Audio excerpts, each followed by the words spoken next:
Did you know that you can decorate a tango giro, so a tango turn, either with an enrosque or with a lapis? So in this video, we go deep into tango technique and we explore the difference between those two turns and those two types of decorations. This is a great way to express the music, to use the lapis or the enrosque. Both are decorations, are different ways to decorate, let's say for the leaders, and also we need very powerful followers.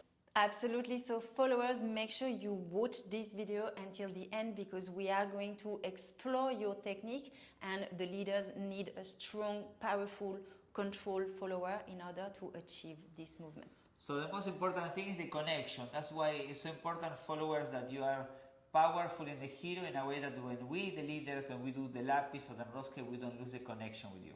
So let's start by exploring the giro with a lapis. So the tango turn with the decoration that is called a lapis. So this tango turn, we start with the apertura, with the side step. I change my weight, but I don't change her weight. And I'm going to start in the cross system. So I go with my left leg outside of her for one step. And then I will stay here. I will keep a little bit of weight on my back foot to be more grounded. I don't want to go all the way forward. I want to stay more in the middle. And then I invite her to do the giro. So she does side. And when she goes forward, I'm going to change my weight. I go back. And now I'm going to keep open my left shoulder. And I will use the energy of her pivot to pivot. So I go torso, hips, pivot. I bring my feet together and I pivot. Yeah? So here I continue inviting her with the giro. So side, pivot, and then after the pivot I do the lapis and we resolve the parada. So the giro is the tango turn and Pablo is adding a lapis, which is a decoration. In order for the tango turn to work in tango, the followers need to know about the giro pattern.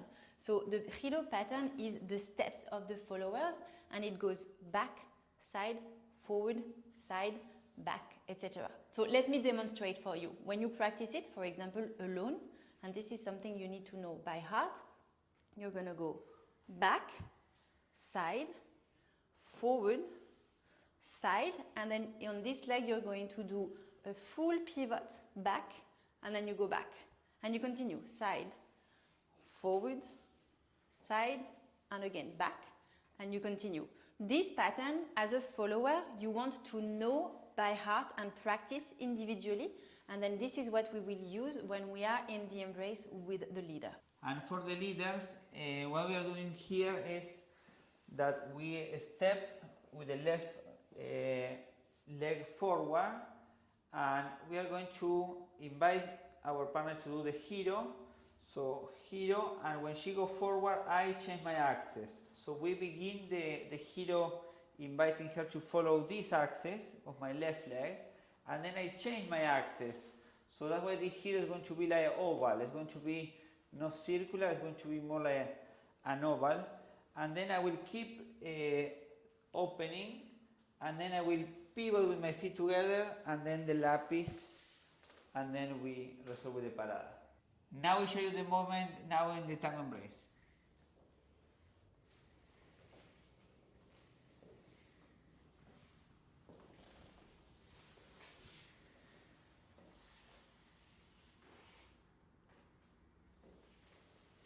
So as you can see, for the followers, we are going side with them, and then here we start the pattern of the giro. So that's back, side, forward, side, pivot, back, side, forward, and here because I feel his foot against my foot, so I feel the parada, I know it's the end of the giro, so I stop, I cross the leg, and then we resolve with the forward ocho and in front of them. So now we are going to do the same movement, but with enrosque instead of the lapis. We are going to begin in the same way, going forward with the left, and we are going to invite our partner to go into the giro. We change our axis, And here, instead of collecting, I'm going to leave my free legs. So I'm going to do torso, hips, pivot, enrosque, and then I can do the lapis before the parada. The lapis is the circle that the leader is doing on the floor, and the enrosque is the spiraling of the body, resulting into the leg crossing. For the followers, the steps and the giro pattern are absolutely similar. So now let's explore the movement together.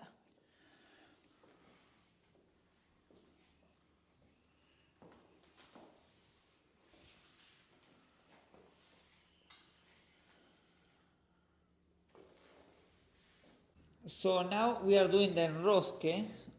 So basically, I need to really create a spiral in my axis. So I'm inviting her, I change my axis, and here I will start creating the spiral. So it's torso, hips, pivot, the free leg is crossing forward in a natural way.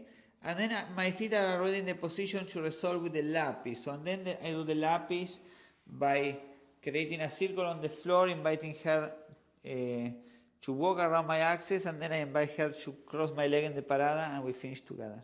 Now let's have a look at the tango embrace. So we start in the close embrace.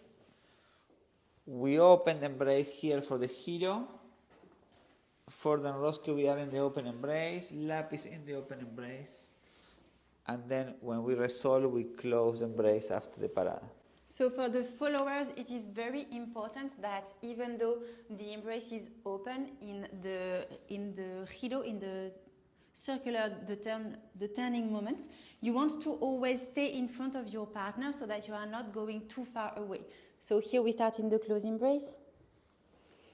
And then here, if I go too far from him, we are going to lose the connection. So I'm always thinking of following his shoulder here and going in front of him, in front of him, in front of him, in front of him, in front of him. I'm like a magnet trying to have the center of my chest in front of the center of his chest. And again here, in front of him at the end. Now we show you with tango music.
It's powerful, it's fluid, whether it's the enrosque or the lapis, it's such great decorations for your tango dancing.